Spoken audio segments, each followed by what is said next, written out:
Hi, hello, namaste. Welcome back to Start Smart by Maitri Academy YouTube channel. Already ನಾವು simple ಇಂಟ್ರೆಸ್ಟನ್ನು part 1 ಮತ್ತು part ವಿಡಿಯೋದಲ್ಲಿ ನೀಟಾಗಿ discuss ಮಾಡಿದ್ದೀವಿ. ಅದ್ರ ಕಂಟಿನ್ಯೂಯೇಷನ್ ಪಾರ್ಟ್ ಇದು ಪಾರ್ಟ್ 3. ಇಲ್ಲಿ ಇನ್ನಷ್ಟು ಸಿಂಪಲ್ ಇಂಟ್ರೆಸ್ಟ್ ಮೇಲೆ ಕ್ವೆಶನ್ಸನ್ನು ಸಾಲ್ವ್ ಮಾಡ್ತಾ ಹೋಗೋಣ ಒನ್ ಬೈ ಒನ್. ಯಾರ್ಯಾರು ಪಾರ್ಟ್ 1 ಮತ್ತು ಪಾರ್ಟ್ 2 ವಿಡಿಯೋ ನೋಡಿಲ್ಲ, ಮೊದಲು ಆ ವಿಡಿಯೋನ ನೋಡಿ ನಂತರ ನೀವು ಪಾರ್ಟ್ 3 ವಿಡಿಯೋನ ನೋಡಿದಾಗ ನಿಮಗೆ ಇನ್ನೂ ನೀಟಾಗಿ ಅರ್ಥ ಆಗುತ್ತೆ. ಆ ಲಿಂಕನ್ನು ನಾನು ಡಿಸ್ಕ್ರಿಪ್ಷನ್ ಬಾಕ್ಸಲ್ಲಿ ಹಾಕಿರ್ತೀನಿ ಪಾರ್ಟ್ 1 ಮತ್ತು ಪಾರ್ಟ್ 2ನ. Let us start. First problem. Mister A takes loan from Mr. B for 2 years at the rate of 5% per annum, and after 2 years he gave back rupees 6,600 to Mr. B and complete the payment of loan. Find the interest paid by Mr. A. So ಇದನ್ನ ಈಗ ನಾವು ಕನ್ನಡದಲ್ಲಿ ನೋಡೋಣ. Mister A takes loan from mister B. A B ಇಂದ ಲೋನ್ನ ತಗೊಳ್ತಾನೆ. ಎಷ್ಟು ವರ್ಷಕ್ಕೆ? 2 ವರ್ಷಕ್ಕೆ. At the rate of 5%. At the rate of 5%. ಈ 2 ಇಯರ್ ಇರೋದೇನು? ಟೈಮ್ ಅಲ್ವಾ? So can I write here time is equal to 2 year at rate of R ಎಷ್ಟು? ರೇಟ್ ಪರ್ಸೆಂಟೇಜ್ ಆರ್ ಅಂತ ಅಲ್ವಾ ರೆಪ್ರೆಸೆಂಟ್ ಮಾಡೋದು. ರೇಟ್ ಪರ್ಸೆಂಟೇಜ್ ಎಷ್ಟು? 5% per annum, and after 2 years he gave back rupees 6,600 to Mr. B. ಅದೆಲ್ಲ ಆದ್ಮೇಲೆ 2 ವರ್ಷ ಆದ್ಮೇಲೆ ಅವನು 6,600 ರೂಪಾಯಿನ ಏನ್ ಮಾಡ್ತಾನೆ? ವಾಪಸ್ ಮಾಡ್ತಾನೆ. ಅದನ್ನ ಏನಂತ ಕರಿತೀವಿ? ವಿತ್ ಇಂಟ್ರೆಸ್ಟ್ ಪೇ ಮಾಡ್ತಾರಲ್ವಾ. ಸೊ ವಿತ್ ಇಂಟ್ರೆಸ್ಟ್ ಪೇ ಮಾಡೋದನ್ನ ಏನಂತ ಕರಿತೀವಿ? Amount A is equal to 6,600 rupees to Mr. B and complete the payment of loan. ಮುಗಿಸ್ದ loan. Find the interest paid by mister A. ಹಾಗಾದ್ರೆ ಸಿಂಪಲ್ ಇಂಟ್ರೆಸ್ಟ್ ಎಷ್ಟು pay ಮಾಡಿದಾನೆ ಅನ್ನೋದನ್ನ ನಾವು ಈಗ ನೋಡ್ಬೇಕು. ನಮಗೆ ಟೋಟಲ್ ಅಮೌಂಟ್ ಗೊತ್ತಿಲ್ಲ ಎಷ್ಟು ವಿತ್ ಇಂಟ್ರೆಸ್ಟ್ ಜೊತೆಗೆ. ಈ ಅಮೌಂಟ್ ಅಂದ್ರೆ ಏನು? ಪ್ರಿನ್ಸಿಪಲ್ ಪ್ಲಸ್ ಸಿಂಪಲ್ ಇಂಟ್ರೆಸ್ಟ್ ಎರಡೂ ಇರುತ್ತೆ ಇದರಲ್ಲಿ. ಫಸ್ಟ್ ನಾವು ಸಿಂಪಲ್ ಇಂಟ್ರೆಸ್ಟ್ ಕಂಡುಹಿಡಿಬೇಕಂದ್ರೆ ಫಸ್ಟ್ ಕಂಡುಹಿಡಿಬೇಕಾಗಿರೋದೇನು? ಪಿ, ಪ್ರಿನ್ಸಿಪಲ್ ಅಮೌಂಟ್ ಅನ್ನ ನಾವು ಇಲ್ಲಿ ಫಸ್ಟ್ ಕಂಡುಹಿಡಿಬೇಕು. ಸೊ ಪ್ರಿನ್ಸಿಪಲ್ ಅಮೌಂಟ್ ಅನ್ನ ಕಂಡುಹಿಡಿಬೇಕಾದ್ರೆ ಫಾರ್ಮುಲಾ ಹೇಳಿದೀನಿ ಆಲ್ರೆಡಿ ನಿಮಗೆ. Capital letter A is equal to P into 1 plus T R by 100. ಇದು ಫಾರ್ಮುಲಾ ಅಲ್ವಾ. ಸೊ ಅಮೌಂಟ್ ಗೊತ್ತಿದೆ ನಿಮಗೆ. Just you substitute that one. ಅದನ್ನ ಹಾಕಿ ಪಿ ಹಾಗೆ ಕ್ಯಾರಿ ಮಾಡಿ 1 ಪ್ಲಸ್ ಟಿ. ಟೈಮ್ ಎಷ್ಟು? 2 years into rate of interest ಎಷ್ಟು? 5 by 100. Now you simplify this one. Simplify ಮಾಡೋಣ. 1 plus 2 into 5 10 by 100. ಇಲ್ಲಿ 6,600 ಆಗೇ ಇರುತ್ತೆ. ಇಲ್ಲಿ 0 get cancel. ಸೊ ಈಗ LCM ತಗೊಳ್ಳೋಣ. ಇಲ್ಲಿ ಏನಿಲ್ಲ ಅಂದ್ರೆ 1 ಇರುತ್ತೆ. 1 into 10 ಬರುತ್ತೆ. 10 plus 1 LCM ತಗೊಂಡ್ವಿ. 6,600 rupees ಆಯ್ತು. Okay? I will continue here. 6,600 rupees is equal to P. Add ಮಾಡೋಣ. 10 plus 1 ಎಷ್ಟು? 11 by 10 ಆಗುತ್ತೆ. 11 by 10 ಅಲ್ವಾ? ಈಗ ನಮಗೆ ಬೇಕಾಗಿರೋದು P. P is equal to cross multiply. 6,600 into 10 by 11. ಇದು ಇಲ್ಲಿಗೆ ಮಲ್ಟಿಪ್ಲೈ ಆಗುತ್ತೆ. ನ್ಯೂಮರೇಟರ್ ಮಲ್ಟಿಪ್ಲೈ ಆಗುತ್ತೆ. 11 ಏನ್ ಬರುತ್ತೆ? ಡಿನೋಮಿನೇಟರ್ಗೆ ಬರುತ್ತೆ. 11 ones 11 6 2 zeros ಆಗೇ ಇರುತ್ತೆ. 600 into 10 ಮಾಡಿದ್ರೆ ಪ್ರಿನ್ಸಿಪಲ್ ಅಮೌಂಟ್ ಎಷ್ಟಾಯ್ತು? 6,000 ಆಯ್ತು. ಪ್ರಿನ್ಸಿಪಲ್ ಅಮೌಂಟ್ ಎಷ್ಟಾಯ್ತು? 6,000 ಆಯ್ತು. ಬಟ್ ಅವ್ರು ನಮಗೆ ಕೇಳಿರೋದೇನು? ಸಿಂಪಲ್ ಇಂಟ್ರೆಸ್ಟ್ ಅನ್ನ ಕೇಳಿದ್ದಾರೆ. ಎಷ್ಟು ಸಿಂಪಲ್ ಇಂಟ್ರೆಸ್ಟ್? ಟೋಟಲ್ ಅಮೌಂಟ್ 6,600 ಆದ್ರೆ ಪ್ರಿನ್ಸಿಪಲ್ ಅಮೌಂಟ್ 6,000 ಇದೆ. So A is equal to principal plus simple interest. Amount ಎಷ್ಟು? 6,600. ಪ್ರಿನ್ಸಿಪಲ್ ಎಷ್ಟು? 6,000. Simple interest. Then simple interest is equal to 600 rupees. Option D is the right answer for this question. ಅಲ್ವಾ? ಸರಿ ಇದೆ ಅಲ್ವಾ? Next question ಅನ್ನ ನೋಡೋಣ. ಇದನ್ನ ಇನ್ನೂ ಒಂದು ಮೆಥಡ್ ಅಲ್ಲಿ ಸಿಂಪ್ಲಿಫೈ ಮಾಡ್ತಾರೆ. ಅದನ್ನು ಕೂಡ ನನಗೆ ಎಕ್ಸ್ಪ್ಲೈನ್ ಮಾಡ್ತೀನಿ ನೋಡಿ. ಯಾರಿಗೆ ಅದು ನೀಟಾಗಿ ಅರ್ಥ ಆಗುತ್ತೆ ಅನ್ಸುತ್ತೆ ಅವರು ಆ ಮೆಥಡ್ ಅನ್ನ ಫಾಲೋ ಮಾಡಿ. ನಾನು ಆಲ್ರೆಡಿ ನಿಮ್ಗೆ ಹೇಳಿದ್ದೀನಿ 100% ಅಂತ ಏನು ತಗೊಳ್ತೀವಿ ಅದನ್ನ ಪ್ರಿನ್ಸಿಪಲ್ ಅಮೌಂಟ್ ಅಂತ ತಗೋತೀವಿ. 100% ಅನ್ನ ಪ್ರಿನ್ಸಿಪಲ್ ಅಮೌಂಟ್ ಅಂತ ಯಾವಾಗಲೂ ಕನ್ಸಿಡರ್ ಮಾಡ್ತೀವಿ. ಪ್ರಿನ್ಸಿಪಲ್ ಅಮೌಂಟ್ನ 100% ಅಂತ ಕರಿತೀವಿ. ಓಕೆ, ಯಾ, ಇಲ್ಲಿ 2 ಇಯರ್ಸ್ ಇದೆ. 2 ಇಯರ್ಸ್, 1 ವರ್ಷಕ್ಕೆ 5% ಆದರೆ 2 ಇಯರ್ಸ್ಗೆ ಎಷ್ಟಾಯಿತು? 10% ಆಯಿತು. ಫಾರ್ 2 ಇಯರ್ಸ್ಗೆ ಅಲ್ವಾ? ಫಾರ್ 2 ಇಯರ್ಸ್ಗೆ 10% ಆಯಿತು. ಸೊ ಪ್ರಿನ್ಸಿಪಲ್ ಅಮೌಂಟು 100% ಆದರೆ ಟೋಟಲ್ ಅಮೌಂಟ್ ಅಲ್ವಾ ಅವರು ಇಲ್ಲಿ ಪೇ ಮಾಡೋದು? 6600 rupees. ಈ ಟೋಟಲ್ ಅಮೌಂಟ್ ಅಂದರೆ 100 + 10 ಎಷ್ಟಾಯಿತು? 110%ಗೆ ಎಷ್ಟು ರೂಪಾಯಿ ಆಯಿತು? 6600 ರೂಪಾಯಿ ಆಯಿತು. ನಾವೀಗ ಫಸ್ಟ್ ಪ್ರಿನ್ಸಿಪಲ್ ಕಂಡುಹಿಡಬೇಕು. ಪ್ರಿನ್ಸಿಪಲ್ ಅಂದರೆ ಆಲ್ರೆಡಿ ಹೇಳಿದ್ದೀನಿ 100%. ಹಾಗಾದರೆ ಇದು ಎಷ್ಟು ಅಂತ ಕಂಡುಹಿಡಬೇಕು. So percentage get cancel, 0 get cancel, 11 1s 11, 6 00 ಆಗೇ ಇರುತ್ತೆ. ಈಗ ಇದು ಕ್ರಾಸ್ ಮಲ್ಟಿಪ್ಲೈ ಮಾಡಿ. ಹಾಗಾದ್ರೆ ಎಷ್ಟಾಯ್ತು ನಿಮಗೆ? ಇಲ್ಲಿ 6000 ಆಯ್ತು. ಇದು ಪ್ರಿನ್ಸಿಪಲ್ ಅಮೌಂಟ್ ಅಲ್ವಾ? Principal amount. So amount 6600 rupees ಆದರೆ ಪ್ರಿನ್ಸಿಪಲ್ಲು 6000 ಆದರೆ ಸಿಂಪಲ್ ಇಂಟ್ರೆಸ್ಟ್ ಎಷ್ಟಾಯ್ತು? 600 ಆಯ್ತು. ಸೊ ಈ ಮೆಥಡ್ ಅಲ್ಲಿ ಕೂಡ ಮಾಡಬಹುದು. ಬಟ್ ಈ ಕಾನ್ಸೆಪ್ಟ್ ನೀಟಾಗಿ ಅರ್ಥ ಆಗಿದ್ರೆ ಮಾತ್ರ ಮಾಡಿ, ಇಲ್ಲಾಂದ್ರೆ ನಂಬರ್ ಅನ್ನ ಕಳ್ಕೊಳ್ಳೋದಕ್ಕೆ ಹೋಗ್ಬೇಡಿ. ಬಟ್ ಇದು ಟೈಮ್ ಕೀಪ್ ಅಪ್ ಮಾಡುತ್ತೆ, ನಿಮಗೆ ಟೈಮ್ ಅನ್ನ ಸೇವ್ ಮಾಡುತ್ತೆ ಈ ಮೆಥಡ್. ಬಟ್ ಇದು ಗೊತ್ತಿರ್ಬೇಕು ನಿಮ್ಗೆ. ಇನ್ನೊಂದ್ಸಲ ಎಕ್ಸ್ಪ್ಲೈನ್ ಮಾಡ್ತೀನಿ ನೋಡಿ. 100% ಅನ್ನ ನಾವು ಯಾವಾಗಲೂ ಪ್ರಿನ್ಸಿಪಲ್ ಅಂತ ತಗೊಳ್ತೀವಿ. ಇಲ್ಲಿ 2 ಇಯರ್ಸ್ಗೆ 5% ಅಂತ ಹೇಳಿದೆ. 1 ಇಯರ್ಗೆ 5% ಆದರೆ 2 ಇಯರ್ಗೆ ಎಷ್ಟಾಯ್ತು? 10% ಫಾರ್ 2 ಇಯರ್ಸ್ ಆಯ್ತು. ನಮ್ಗೆ ಇಲ್ಲಿ ಟೋಟಲ್ ಕೊಟ್ಟಿರೋದು ಆಫ್ಟರ್ 2 ಇಯರ್ಸ್ ಅಲ್ವಾ? ಸೊ ಪ್ರಿನ್ಸಿಪಲ್ ಪ್ಲಸ್ 10% ಅಂದ್ರೆ 110% ಎಷ್ಟಾಯ್ತು? 6600 ಟೋಟಲ್ ಅಮೌಂಟ್. ನಾವೀಗ ಪ್ರಿನ್ಸಿಪಲ್ ಅಂತಂದ್ರೆ 100%ಗೆ ಎಷ್ಟು? ಸೊ ಇದನ್ನ ಸಿಂಪ್ಲಿಫೈ ಮಾಡಿದ್ರೆ we are getting principal. Amount ಇಂದ ಮೈನಸ್ ಮಾಡಿದ್ರೆ we are getting simple interest. ಈ ಮೆಥಡ್ ಅಲ್ಲೂ ಮಾಡಬಹುದು. ಓಕೆ, ಯಾ, ನೆಕ್ಸ್ಟ್ ಕ್ವೆಶ್ಚನ್ ಅನ್ನ ನೋಡೋಣ. A sum of rupees 2668 amount to rupees 4469 in 5 years at the rate of simple interest. Find the rate percentage. Find the rate percentage. A sum of rupees, sum principal amount 2668 ರೂಪಾಯಿಯಿಂದ 4459. For example, ಈಗ ನಾವು 2668 ರೂಪಾಯಿನ ನಾನು ಸಾಲ ತಗೊಂಡಿದ್ದೆ. After 5 years ಎಷ್ಟನ್ನ pay ಮಾಡ್ತೀನಿ? 4469 ರೂಪಾಯಿ. ಇಲ್ಲಿಂದ ಇಲ್ಲಿಗೆ ಎಷ್ಟು ವರ್ಷದಲ್ಲಿ? 5 ಇಯರ್ಸ್ ಅಲ್ಲಿ ನಾನು ಪೇ ಮಾಡ್ತೀನಿ. ಹಾಗಾದ್ರೆ ರೇಟ್ ಪರ್ಸೆಂಟೇಜ್ ಏನು ಅದನ್ನ ಕಂಡುಹಿಡಿರಿ. ಎಷ್ಟು ಪರ್ಸೆಂಟ್ ಬಡ್ಡಿನ ನಾನು ಪೇ ಮಾಡ್ತಿದ್ದೀನಿ? ಸೊ ಹಾಗಾದ್ರೆ ಇಲ್ಲಿ ಪ್ರಿನ್ಸಿಪಲ್ ಅಮೌಂಟ್ ಎಷ್ಟಾಯ್ತು? 2668 ರೂಪಾಯಿ ಆಯ್ತು. ಟೋಟಲ್ ಅಮೌಂಟ್ ಎಷ್ಟು ಪೇ ಮಾಡ್ತಾ ಇದ್ದೀನಿ? 4469 ರೂಪಾಯಿನ ನಾನು ಪೇ ಮಾಡ್ತಾ ಇದ್ದೀನಿ. ಕರೆಕ್ಟ್ ಅಲ್ವಾ? ಗೊತ್ತಾಗ್ತಾ ಇದೆಯಾ? ಯಾ, ಈಗ ಇಲ್ಲಿ ಪ್ರಿನ್ಸಿಪಲ್ ಇದೆ, ಇಲ್ಲಿ ಅಮೌಂಟ್ ಇದೆ. ಟೈಮ್ ಎಷ್ಟು ಕೊಟ್ಟಿದ್ದಾರೆ? 5 ಇಯರ್ಸ್ ಅಂತ ಕೊಟ್ಟಿದ್ದಾರೆ. ಟೈಮ್ ಎಷ್ಟು ಕೊಟ್ಟಿದ್ದಾರೆ? 5 ಇಯರ್ಸ್. ಸೊ ಪ್ರಿನ್ಸಿಪಲ್ ಅಮೌಂಟ್ 2 ಇರೋದ್ರಿಂದ ಇದೆರಡರದ್ದು ಡಿಫ್ರೆನ್ಸ್ ತಗೊಂಡ್ರೆ ನಮಗೆ ಸಿಂಪಲ್ ಇಂಟ್ರೆಸ್ಟ್ ಬರುತ್ತಾ? ಅದೆರಡರದ್ದು ಡಿಫ್ರೆನ್ಸ್ ಅನ್ನ ನಾವು ಕನ್ಸಿಡರ್ ಮಾಡಿದ್ರೆ ಏನ್ ಬರುತ್ತೆ? ನಮಗೆ ಸಿಂಪಲ್ ಇಂಟ್ರೆಸ್ಟ್ ಎಷ್ಟು ಅಂತ ಗೊತ್ತಾಗುತ್ತೆ ಅಲ್ವಾ? ಯಾ, ಸಿಂಪಲ್ ಇಂಟ್ರೆಸ್ಟ್, 1 ಸೆಕೆಂಡ್. ನಿಮ್ಗೆ ಈ ಮೆಥಡ್ ಕನ್ಫ್ಯೂಸ್ ಆಗುತ್ತೆ ಅಂದ್ರೆ ಇನ್ನೊಂದು ಮೆಥಡ್ ನೋಡೋಣ. ಇದನ್ನು ಎಕ್ಸ್ಪ್ಲೈನ್ ಮಾಡ್ತೀನಿ, ಈ ಮೆಥಡ್ ಅನ್ನು ಎಕ್ಸ್ಪ್ಲೈನ್ ಮಾಡ್ತೀನಿ. ಈಗ ನಮ್ಗೆ ಇದೆಲ್ಲ ವ್ಯಾಲ್ಯೂ ಗೊತ್ತಿರೋದ್ರಿಂದ ಡೈರೆಕ್ಟ್ ಆಗಿ ಈ ಫಾರ್ಮುಲಾಗೂ ಅಪ್ಲೈ ಮಾಡ್ಬೋದು. ಇದನ್ನು ನೋಡಿ, A = P × 1 + TR/100. ನಿಮ್ಗೆ ಕನ್ವರ್ಷನ್ ಡೌಟ್ ಆಗುತ್ತೆ ಅನ್ನಿಸ್ತಿದೆ ನನಗೆ.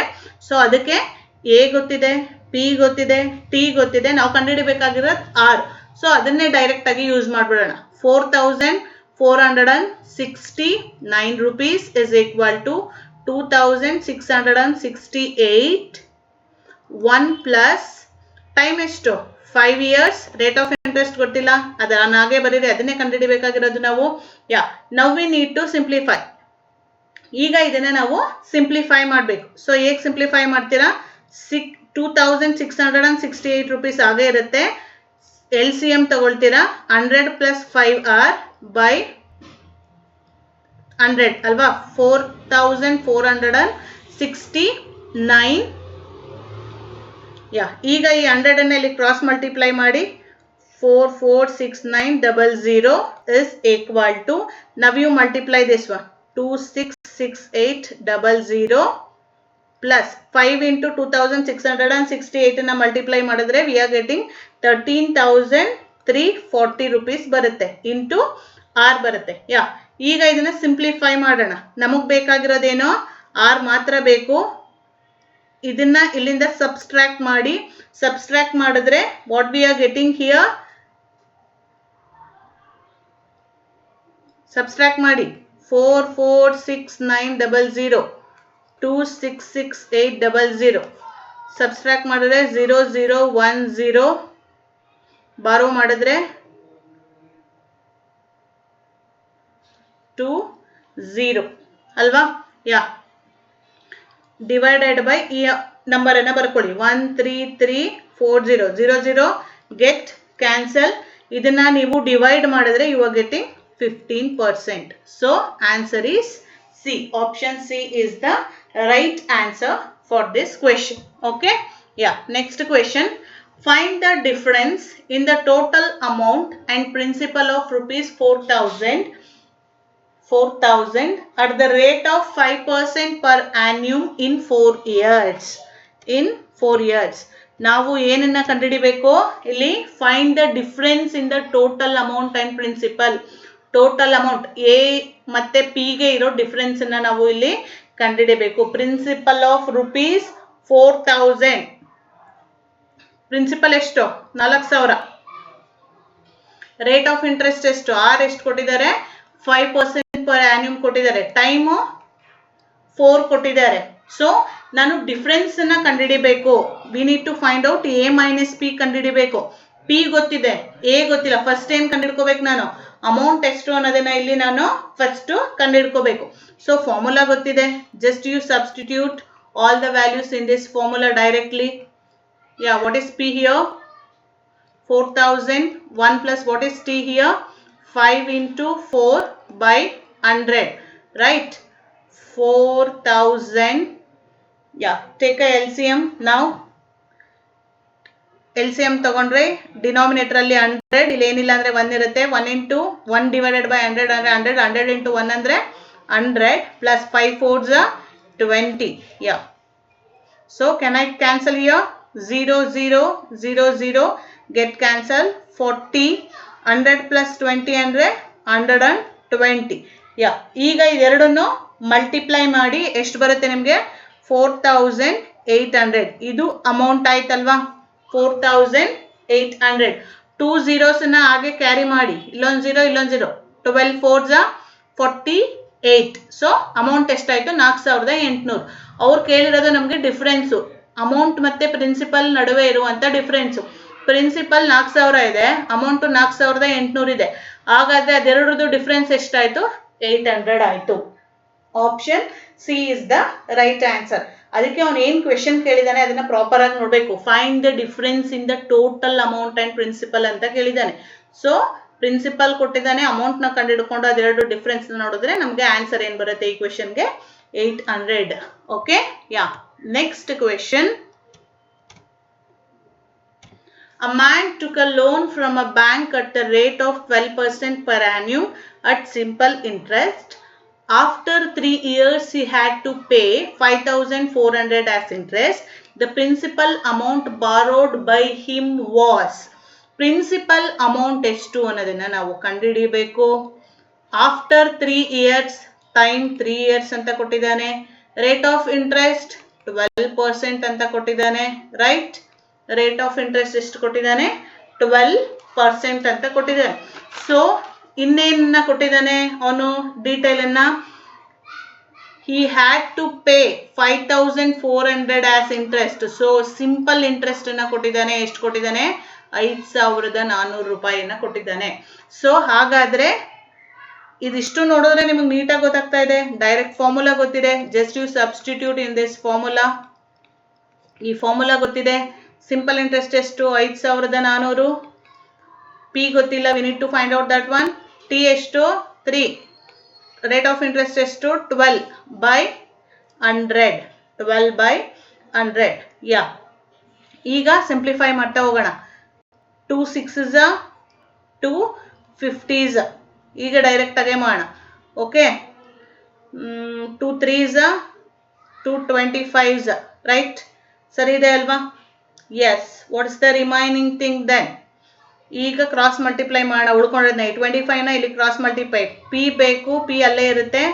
5400. ಈ 25ನ ಇಲ್ಲಿ ಕ್ರಾಸ್ ಮಲ್ಟಿಪ್ಲೈ ಮಾಡಿದ್ರೆ ಇಂಟು 25 ಬೈ 3 3s ಎಷ್ಟಾಯ್ತು? 9. 3 3s 9 ಆಯ್ತು. ಓಕೆ, ಯಾ. 9 ಇಂದ 54 ಹೋಗುತ್ತಾ?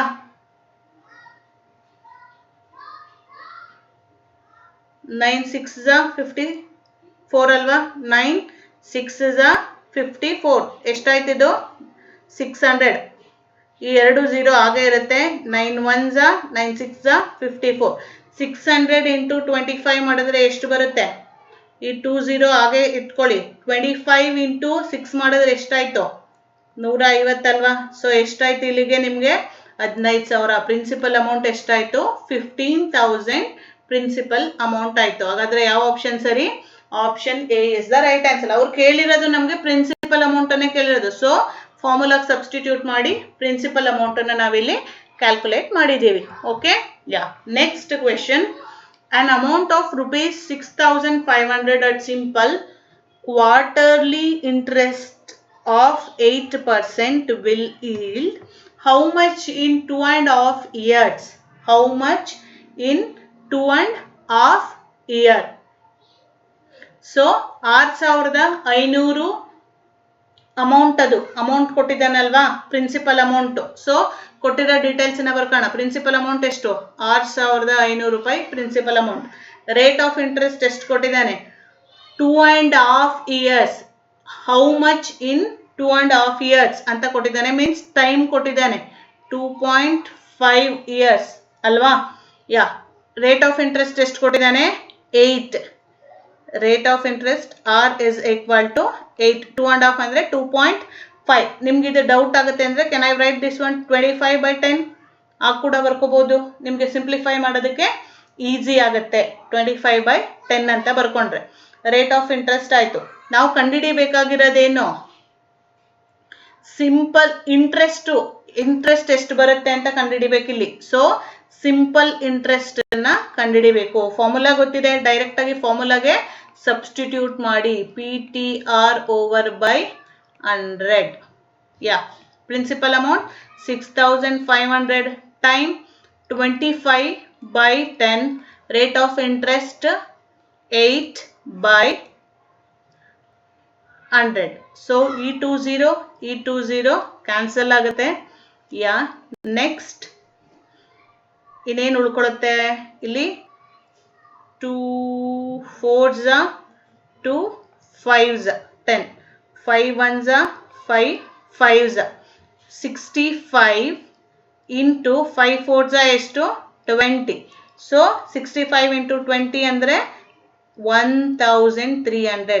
Then simple interest is equal to 1,300. Option A is the right answer.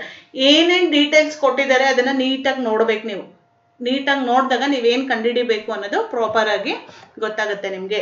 S. Next. At what rate of simple interest per annum will a sum of rupees 5,000 amount to rupees 6,000 in 4 years? In 4 years ಏನಂತ ಕೇಳಿದ್ದಾರೆ?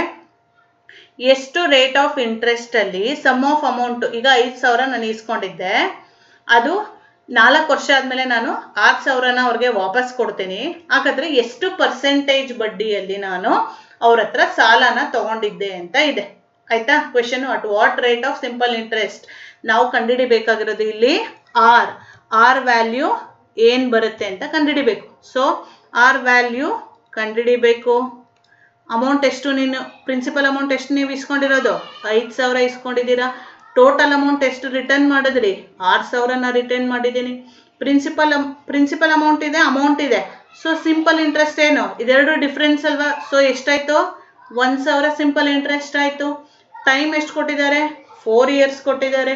So direct ಆಗಿ simple ಇಂಟ್ರೆಸ್ಟ್ದು formula ಏನಿದೆ, ನಾನಿಲ್ಲಿ ಪ್ರತಿ ಸಲ formula ಬರಿತೀನಿ. ಯಾಕಂದ್ರೆ confuse ಆಗೋದು ಬೇಡ. ಬಟ್ ಎಕ್ಸಾಮಲ್ಲಿ ನೀವು ಫಾರ್ಮುಲಾ ಬರ್ಕೊಳ್ಳೋದು ಬೇಡ, ಜಸ್ಟ್ ವ್ಯಾಲ್ಯೂಸ್ಗಳನ್ನು ಎಂಟ್ರಿ ಮಾಡ್ತಾ ಹೋದರೆ ಸಾಕು, ಸಿಂಪ್ಲಿಫಿಕೇಶನ್ ಆಗೋಗುತ್ತೆ. 20 get cancel, here 10 here 10 get cancel, 5 ones are 5, 20s are 4 ones are 4, 5s are. So rate of interest ಎಷ್ಟಾಯಿತು 5%. ಇಲ್ಲಿಲ್ಲೇ ಸಿಂಪ್ಲಿಫೈ, ಕ್ರಾಸ್ ಮಲ್ಟಿಪ್ಲೈ ಮಾಡಿ ಇದನ್ನ ಮಾಡಿ ಬರೆಯೋದು ಬೇಕಾಗಿಲ್ಲ. ಈಕ್ವಲ್ ಇದ್ದಾಗ ಇದು ಡಿವೈಡ್ ಆಗುತ್ತೆ, ಇಲ್ಲಿಂದ ಇಲ್ಲಿಗೆ ಡೈರೆಕ್ಟ್ ಆಗಿ ಡಿವೈಡ್ ಮಾಡ್ಬೋದು.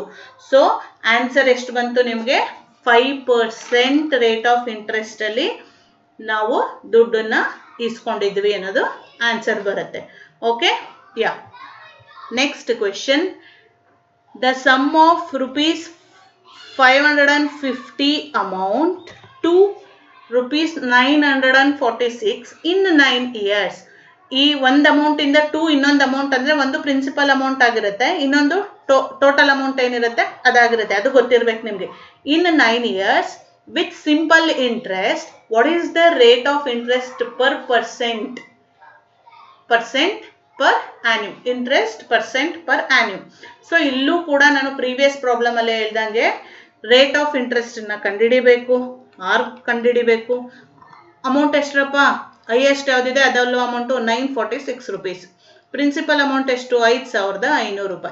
ಸೊ ಇದೆರಡಕ್ಕೂ ಇರೋ ಡಿಫ್ರೆನ್ಸ್ ಏನೋ ಸಿಂಪಲ್ ಇಂಟ್ರೆಸ್ಟ್ ಅಲ್ವಾ, ಅದೆರಡಕ್ಕೂ ಇರೋ ಅಂತ ಡಿಫ್ರೆಂಟ್. 946 ಅಲ್ಲಿ 550ನ ಮೈನಸ್ ಮಾಡಿ ಎಷ್ಟು ಬರುತ್ತೆ, 6. 1 ಬಾರೋ ತಗೊಳ್ತೀರಾ, ಇಲ್ಲಿ ಎಷ್ಟು ಬರುತ್ತೆ 9, ಇಲ್ಲಿ 8 ಇದೆ, 8 ಅಲ್ಲಿ 5 ಹೋದ್ರೆ 396 ಸಿಂಪಲ್ ಇಂಟ್ರೆಸ್ಟ್ ಬರುತ್ತೆ. ಟೈಮ್ ಕೊಟ್ಟಿದ್ದಾನೆ, ಟೈಮ್ ಎಷ್ಟು 9 years ಅಂತ ಕೊಟ್ಟಿದ್ದಾನೆ. ಸೊ ಈಗ ಎಲ್ಲನೂ ಸಬ್ಸ್ಟಿಟ್ಯೂಟ್ ಮಾಡಿ, ನಾ ಫಾರ್ಮುಲಾ ಬರೆಯಲ್ಲ ಈಗ. 396 simple interest is equal to PTR by 100. 0 get cancel. Now we need to simplify this one.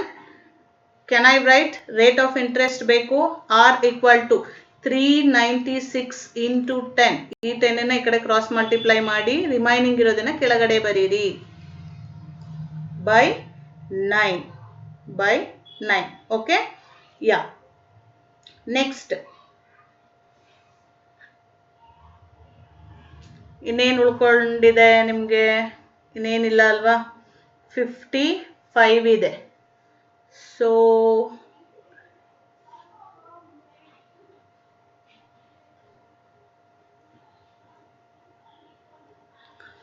ಇದನ್ನ ಕ್ಯಾನ್ಸಲ್ ಮಾಡೋಣ. 5 2s 5 11s.